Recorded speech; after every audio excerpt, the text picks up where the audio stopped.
আসসালামু আলাইকুম প্রিয় দর্শক, ডক্টরস হোম গার্ডেনে আপনাদের সবাইকে জানাই স্বাগতম। আজ আপনাদের সামনে একটি বাম্পার ফলন নিয়ে চলে আসলাম।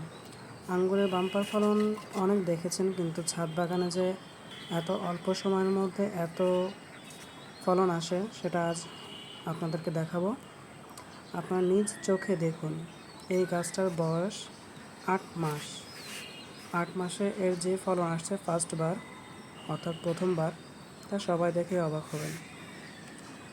এখন আপনাদের যদি কোনো প্রশ্ন থাকে কিভাবে কি করেছি, কিভাবে করতে হবে, অথবা কিভাবে করলে এত ভালো ফলন পাওয়া যাবে, আপনাদের মনে যত প্রশ্ন থাকে আপনারা কমেন্টে আমাদের বলবেন।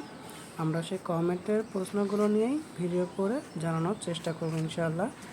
আপনারা সবাই আমাদের সাথে থাকুন, সুস্থ থাকুন, ভালো থাকুন।